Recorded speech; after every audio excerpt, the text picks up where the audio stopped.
Hi, welcome to the second episode of Let's Talk IT. Thank you so much for your suggestion, feedback, and comments for my first episode. It really helped me in the creation of second episode. Thank you so much. As you know, my whole objective is कि data science कसरी सजिलो तरिकाले बुझाउने. So let's start. What is data? First, data science मा सबैभन्दा पहिला it's necessary to understand what is data. As जसलाई पहिल्यै थाहा होला कि data can be anything. It can be in the form of image or sound or text, and it can come from different sources. So basically, like each day, TBs of data is collected or stored in some place. तर हरेक मान्छेको आफ्नो काम अनुसार आफ्नो data हुन्छ र त्योमा चाहिँ एनालाइसिस गर्छ हैन. So let's talk like real example. एउटा सानो म क्लिप देखाउँछु 10 सेकेन्डको and then we will come back again. Well, surprise. नमस्कार, म आभास घिमिरे. आदरणीय दर्शकवृन्द, स्वागत छ. नमस्कार. You must be thinking like why I'm showing you this different people's greeting and saying namaste and hello. So basically when I started this channel, before starting this channel, I thought like if I have to start a video, like how I'm gonna greet the people. कसरी start गर्ने, hello भन्ने, नमस्ते भन्ने.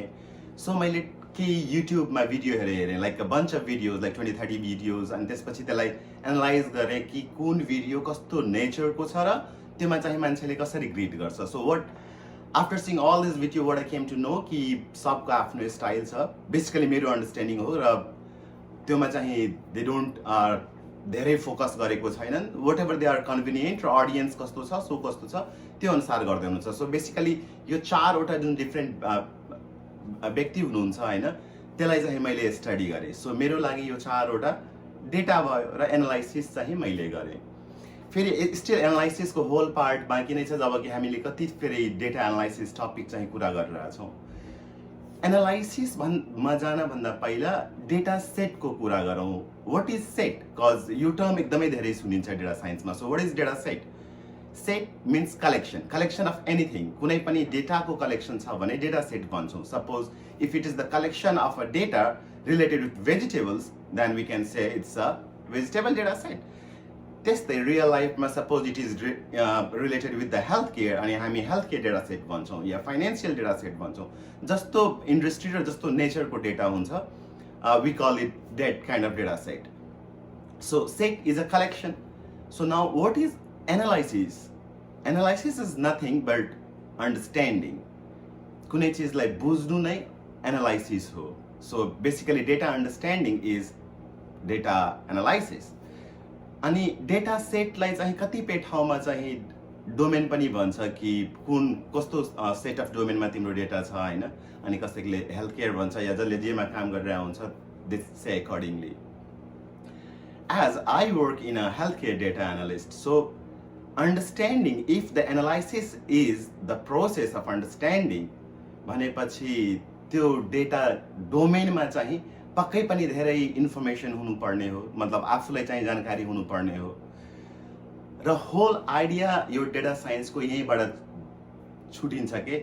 So मेरो principal के छ यो data साइन्सको लागि कि this is not something like you can do in 6 hours. जस्तै म कति इन्टरनेटमा हेर्छु कि become a data scientist in 10 hours, 6 hours, and I feel like how can you become a data scientist in 6 hours when त्यसले सायद टुलको कुरा गर्छ कि पाइथन सिकाइदिन्छु या सर्टेन चिज सिकाइदिन्छु, तर जुन बेलासम्म थाहा नै छैन कि त्यो किन युज गर्दैछौँ, हाउ वी क्यान से कि यो प्रपर तरिका हो, यो सिकेपछि म डेटा एनालिस्ट हुन्छु. सो डेटा एनालाइसिसको एउटा प्रोसेस छ र म एउटा एक्जाम्पल दिन्छु कि कसरी यो पहिलेदेखि हामीलाई आउँछ. सो डेटा एनालाइसिसको एउटा स्ट्यान्डर्ड प्रोसेस छ कि सबैभन्दा पहिला we go for the data collection. And when we collect the data, then we clean the data. After cleaning the data, we do the data modification and transformation. And then we do the real data analysis. And then we tell the story or whatever report we have made or the conclusions. So what is new? Like, this is something that we have done and we have at least seen. Like, my mom is a data scientist because she does the same thing. Like suppose if our parents or ourselves is going to the grocery store and we are buying the vegetables, that's collecting the data. We wash it, that's data cleaning. We shape, like we cut the vegetables, अब के पकाउनु छ त्यो अनुसार shape बनाउँछौँ हामी जहिले पनि. हरेक तरकारीको like एउटै शेप हुँदैन. That's data modification and transformation. And then the real analysis. So मेरो मम्मीको आफ्नो अन्डरस्ट्यान्डिङ छ कि कुन तरकारीमा कति के दिने, अनि त्यो अनुसार तरकारी पाक्छ. र जसलाई सायद यो थाहा छैन त्यसैले भन्छ कि I don't know cooking, and then the outcome is this is ready. So here हामीसँग नयाँ चिज हुन्छ. यति चिजमा सपोज कोही मान्छे सेफ छ भने they know, they have the knowledge of exact tool कि यो चिज कसरी गर्ने र प्रिसाइजली कसरी राम्रो गर्ने. अब my mom is not a chef, तर एउटा लोकल इन्भाइरोमेन्टमा she is definitely a nice cook. So basically she is doing the same thing. She is doing the data science. So data science किन गाह्रो भयो त? अब त्यो खाना पकाउने बेलामा त डिपेन्ड्स कति खाना छ त्यो अनुसार हामी टुल युज गर्छौँ. कतिपय अमलेट पकाउनु छ भने एउटा स्पुनले काम हुन्छ. त्यस्तै आर, पाइथन या ट्याब्ल्यू या अन्य कुनै पनि टुल जुन डेटा साइन्समा युज हुन्छ त्यो एसिस्ट गर्छ डेटा साइन्सलाई. सबैभन्दा मेन चिज हो कि creative, how you think the प्रब्लमलाई चाहिँ कसरी बुझ्नुहुन्छ, अन्डरस्ट्यान्ड कसरी गर्नुहुन्छ. अब्जेक्टिभ के छ त, जस्तै कि what is the outcome you are trying to found, के खोज्नु छ. र त्यसको लागि जुन डोमेनमा हामीलाई बेसी नलेज हुन्छ त्यसमा चाहिँ हामी धेरै राम्रोसँग डिसिजन गर्न सक्छौँ. तर होल डेटा एनालाइसिस चाहिँ डोमेनको नलेज नभएर खालि टुलको नलेजमा अहिले चाहिँ यसरी मार्केटिङ भइरहेछ. र त्यसको रिजन पनि हो cause the whole world is commercialised and so is the education. जसले कोप अप गर्न सक्यो, बुझ्न सक्यो, दे मुभ फरवर्ड. जसले बुझ्न सकेन त्यो मुभ भएन. त्यस्तै म एउटा अब रियल डेटा साइन्समा चाहिँ अब केही नम्बर्स लिएर एक्जाम्पल हेरौँ कि किन चाहिँ इफ टुलकै हामीसँग बेसिक टुलकै पर्सिभ गर्न चाहिँ राम्रो क्षमता भएन भने कसरी मिस्टेक गर्छौँ, होल एनालाइसिस कसरी रङ हुन्छ. तर एउटा चिज चाहिँ पक्कै पनि इम्पोर्टेन्ट छ कि डेटा साइन्समा चाहिँ डेटा भनेको सबैभन्दा इन्ग्रिडियन्ट, ठुलो इन्ग्रिडियन्ट हो. त्यही माथि हामी सबै काम गर्नु छ. र नेक्स्ट चिज हो हामी क्रिएटिभ हुनु पर्यो. सो इफ यु थिङ्क कि तपाईँसँग वाइ गर्ने क्षमता छैन भने, पक्कै पनि डेटा साइन्सको नलेज छैन, थाहा नै छैन त्यो चिज कस्तो हो, then how you can add something or be creative about it. या त थाहा नै छैन भने क्रिएटिभ कसरी हुन सकिन्छ भने एक्सप्लोर गरेर, that's what we call exploratory data analysis. के गर्नै गरिन्छ र कुनै एउटा होल बन्च अफ धेरै डेटा छ त्यसमा चाहिँ प्याटर्न निकालिन्छ. सो बेसिकबाट सुरु गरौँ कि मिन, मिडियन, मोड होइन. यो चाहिँ हाम्रो बच्चा क्लासमा हामीले पढेको छौँ कि मिन, मिडियम, मोड के हो र यो टुल किन बनाइएको हो र यसलाई चाहिँ कसरी बुझेर चाहिँ अब हामी कसरी काम गर्दैछौँ, कसरी कर्पोरेट इन्डस्ट्री काम गर्दैछ. Let's see a quick example. Mean, median, mode. Let's talk about mean first, which is also known as arithmetic mean and represented as. So arithmetic mean निकाल्नु भनेको के हो त? सपोज एउटा सेट अफ नम्बर छ, कुनै पनि स्टुडेन्टले चाहिँ एउटा क्लासमा चाहिँ फलोइङ्स नम्बर लिएर आयो 2, 4, 10, 12 and 14. सो अर्थमेटिक मिन के हुन्छ त यसको?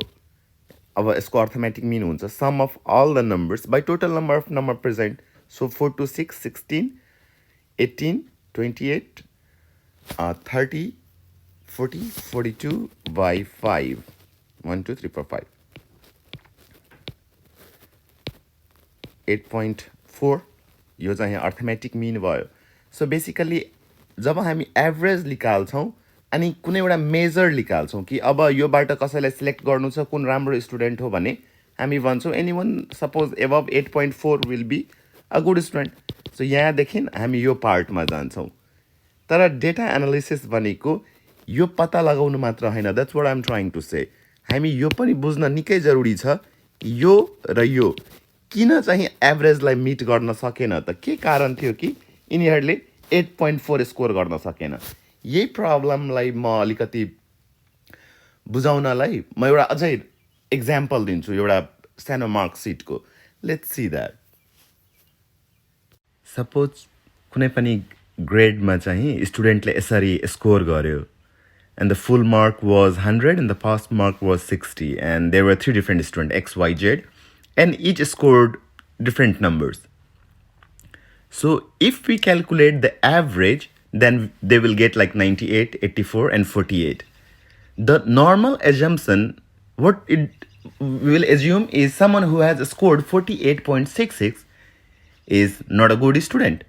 That's how we have been taught. या त हामी यसरी नै फलो नै गरिरहेछौँ नि त तर डेटा एनालाइसिस भनेको यो एभरेज निकाल्नु होइन के that's what I'm trying to say you data analysis भनेको यो बुझ्नु हो कि त्यसको कुनै पनि एक्सको चाहिँ 98 किन आयो के कारणले आयो र जीको चाहिँ 48.66 के कारणले आयो या वाईको चाहिँ 84.66 के कारणले आयो इफ तपाईले इभिडेन्स प्रुफ दिन सक्नु भएन कि यो कारणले आयो भने the whole analysis will not make any sense so average जसलाई आउँछ त्यसले त स्ट्याट त गरिदिन्छ तर यो क्यालकुलेसन मात्र गरेर त हुन्छ त योमा त एनालाइसिस भनेको पर्सिभ पनि त गर्नु पर्यो कुन ठिक हो या कुन ठिक होइन र यो पर्सिभ भन्ने चिज कस्तो हो भने हामीलाई डिफ्रेन्ट चिजले इम्प्याक्ट गर्छ हामी कुनै चिजलाई कसरी पर्सिभ गर्छौँ the first how we have understood those things